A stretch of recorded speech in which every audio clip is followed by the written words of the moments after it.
And today I'm here with Jim Feil. Once again, we are offering something really special coming up in the online classroom. This will be in February. It's called Body as an Action-Oriented Organism. And I'm wondering, Jim, if you'd like to say a little bit about yourself and what you'll be teaching this coming February. Sure. Thanks, Kate. Yeah, so my background is varied. I started out actually in literature, which after a few years of being in academia, I realized that probably wasn't the way to go, even though it was a wonderful undergraduate major. But I realized that all of what one had to do to survive in academia wasn't what I wanted to do. So fortunately, I had begun a study just as a hobby of something called Polarity Therapy, which was an energy-based bodywork system, which was really exciting at the time. It was pretty new. Very few people knew about it back in the early 70s. And I was lucky enough to study with the founder, Dr. Randolph Stone, and that opened up a huge door for me, which there was no other way to open it, certainly not at the university. So most of what I've done since then has been in private settings, right, with people who were kind of innovators and working from very different models than what they got at the universities. And so I started with Polarity Therapy, which was primarily a bodywork system, but with an energetic orientation.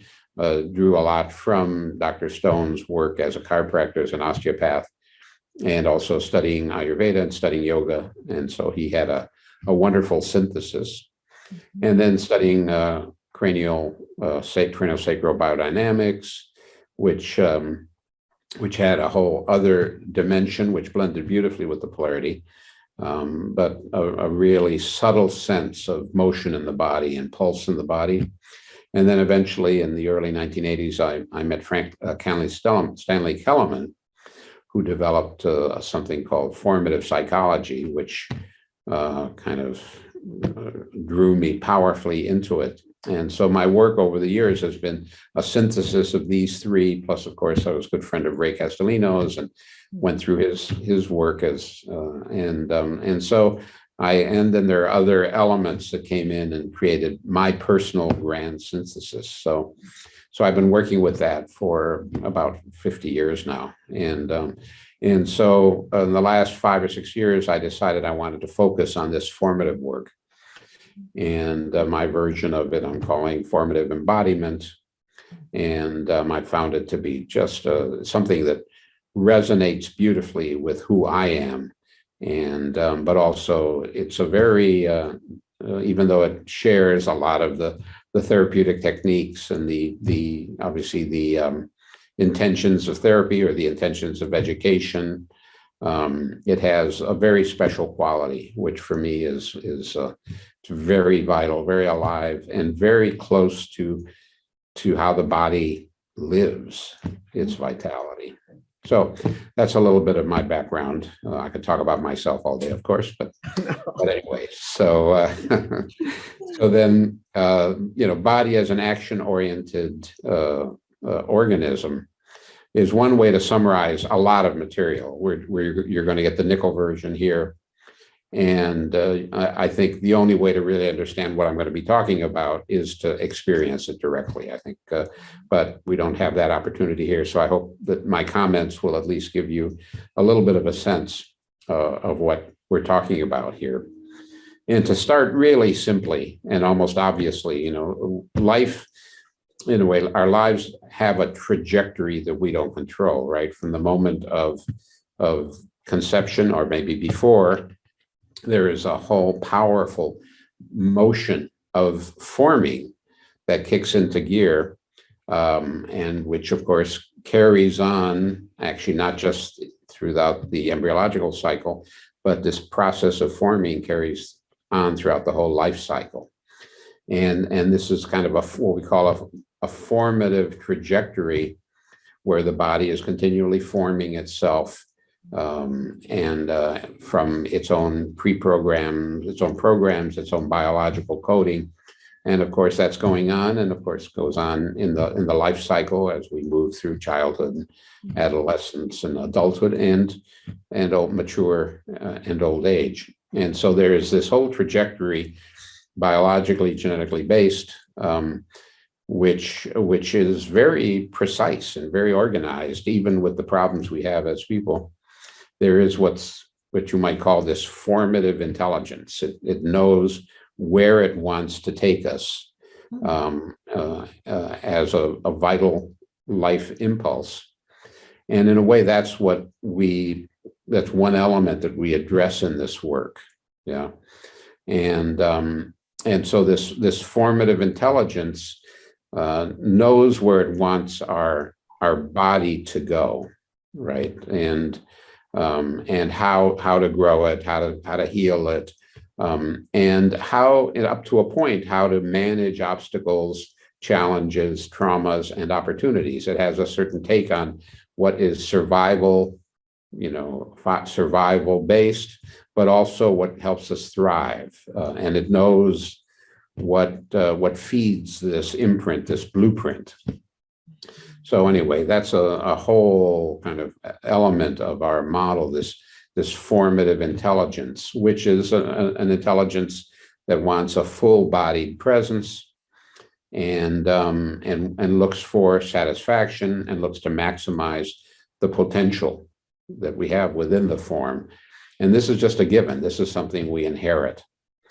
And then, of course, this biological evolutionary entity finds itself in a family, in a community, in a society, and grows layers onto it in order to be able to form and function within that frame and that territory. And then, of course, there is a certain individual in each of us, some part of us that wants to personalize, right? That, wow, there's such a wonderful kind of sense when we are able to shape and influence and structure things in a very personal way, in a unique way. And so when we're talking about formative embodiment or formative intelligence, we're talking about these three layers: a biological inherited layer, a personal, a social layer, which also includes experience of all kinds, and then a personal layer. And so that's one dimension of this. And all of this is about motion, because if you look at the embryo, of course, you've got massive motion, cell migrations all over the place, and cell reproduction, and structures kind of folding over themselves and lengthening and stretching and compressing. And it's just a constant action theater, not so much a motor action as we express it in our adult bodies, but it's a theater of constant motion of an incredible order and precision. And then after birth, we start to move into reflex activity, reflex motion, right? Baby, to survive, immediately starts moving around and maybe looking for the breast and crying, and everything is about action and reflex actions. And then eventually we build a certain voluntary capability to act and control action, and that this is how our form develops. So there's a lot more to it than this, and there is a whole foundation, a neurological and anatomical foundation to all of this. But I'm trying to, again, the nickel version quickly becomes the dime version, and if I'm not careful, it'll get bigger than that. And so, but inherent in this kind of action-oriented organism is, of course, a pulse. The pulse is the life of the body. Without a pulse, there's no life. And so that, in a way, the fundamental principle that keeps us going is an action principle, the action of the pulse which expands, reaches a limit, comes back, reaches a limit, and everything is moved and built on that pulse. And so I'm trying to kind of bring in a lot of information quickly, but these are some of the elements that we leverage as we work. And so there's a vision that the body is so committed as an action-oriented. It's hard to imagine life not being action-oriented, loving, working, raising kids, building, everything. You can't do it from sitting quietly in your chair. Everything has to move. And so feeling and thought and sensation and memory, all of this serves the action organism. And I think when you look at how people think about the body, they often you think, okay, well, first something happens in the nervous system, and then, it moves into motion or moves into feeling, and then it becomes action. And from this perspective, action is really primary. And Keleman worked with a woman named Nina Bull, who had an incredibly interesting take on how feeling and thought develops in the body. And for her, and I think for Keleman, and the more I look at it, also for me, action is the ground floor out of which feeling and thought emerge. And anyway, but that's a whole study in itself.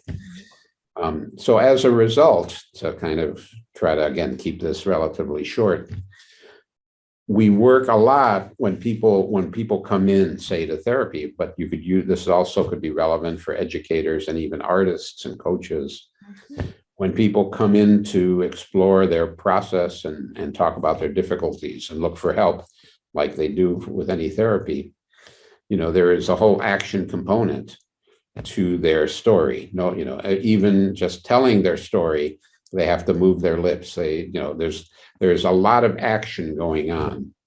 And we tend to focus on the content of the story, the events of the story, maybe the emotions of the story. We look a bit into the feelings and maybe some of the attitudes behind it. But in this work, and some people obviously work with the motor dimension in one form or another. But here for us, capturing the motor dimension, the motor expression, the gestures, the postures of a story are really a primary anchor. And so the methodology that basically is what we call the formative methodology, which I base a lot, and I'm inspired immensely by Keleman's work. That formative methodology is action oriented. So when people talk, when they're telling you their story, their hands are doing all kinds of things. And if they're anxious, if they're kind of, oh, it's too much, or wow, they got really angry. There's such a lot of action dimensions. And that represents what we were talking about earlier. It's part of the trajectory of their response to life.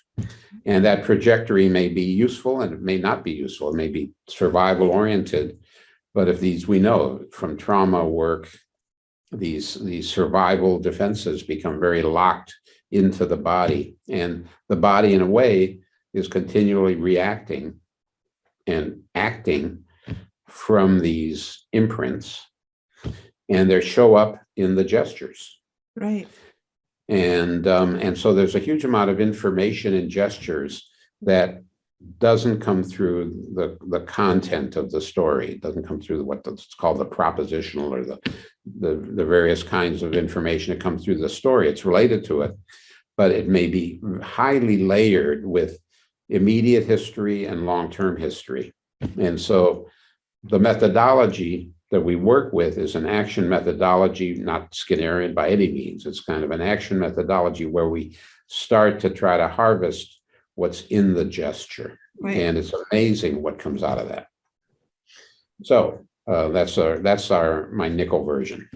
Okay. Wow, that's a lot for a nickel version. I mean, I felt dime-ish there at times. Yeah. Well, maybe it's inflationary times. So maybe that's part of it. Well, we have 4 webinars for you out there and listening. So we have the first one is anatomic structure is behavior. The second one is action is organized in a layered pattern. The third one, life is an ongoing organizing and formative process. And then somatic emotional exercises.